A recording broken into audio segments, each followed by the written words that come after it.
Israeli Prime Minister Benjamin Netanyahu is doubling down on his military strategy in Gaza. And all this as famine takes hold across the war-torn territory.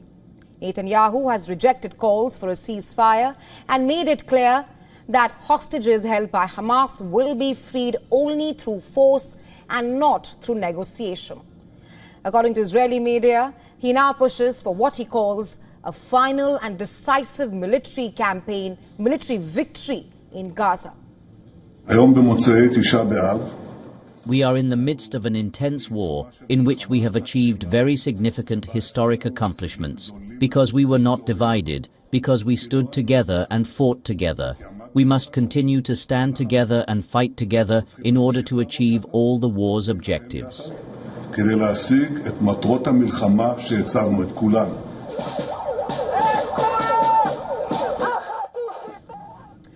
Inside the Knesset, tempers are flaring when families of the hostages demanded answers. A Likud lawmaker reportedly told them, and I'm quoting here, "Shut up," triggering uproar during a parliamentary committee session. Foreign Minister Saar has called on the United Nations to prioritize the hostages crisis, urging global pressure ahead of a key Security Council meeting.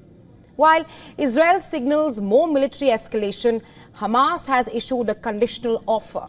The group says it will permit humanitarian aid to reach the Israeli hostages only if Israel immediately halts airstrikes and opens permanent corridors for the delivery of relief. The offer came after Hamas released videos showing two hostages in a distressing state. The footage has sparked global outrage. Israeli officials have accused Hamas of starving the captives intentionally to pressure negotiators. As both the sides trade demands, the humanitarian situation in Gaza is rapidly collapsing. The Gaza Health Ministry reports that 5 more people have died from starvation or malnutrition in just the last 24 hours. And that brings the total number of such deaths since the war began to 180. The United Nations warns that famine is unfolding across Gaza. Food, medicine and clean water remains scarce.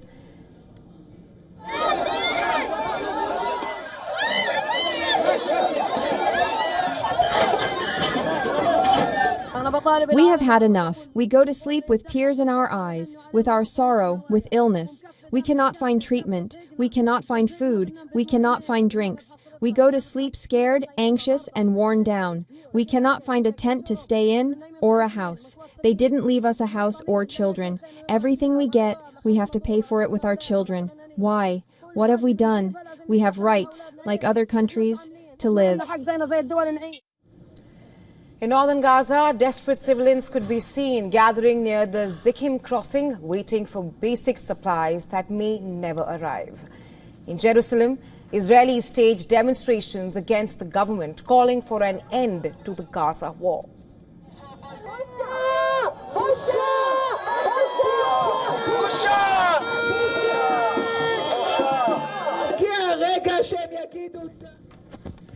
International aid efforts have ramped up but still fall short on Sunday.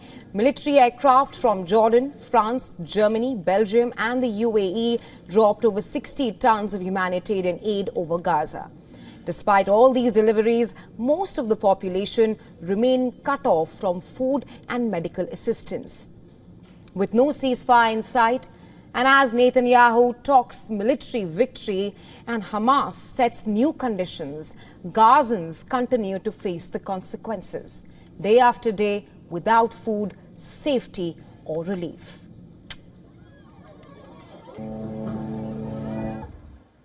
Anger remains palpable here in Israel over the situation of the hostages. We know that earlier today, the Foreign Minister of Israel in a briefing slammed Hamas and called on international community for the early release of the hostages. The image that has been released by Hamas, the hostage has become the rallying point for the family members especially. And we know that in the briefing, the Foreign Minister also slammed what he termed as the hypocrisy of several Western countries and of course the Western newspapers as well. But in the same briefing, he also extended support to India on the issue of terrorism. In fact, both the foreign minister held talks very early on after the Pahalgam terror attack, and terrorism is a major issue in this country ever since the terror attack happened on the 7th of October 2023, and throughout the briefing we saw that being the key focus. With video journalist Neeraj Patel, Siddhant Sibbal at the Israeli Foreign Ministry.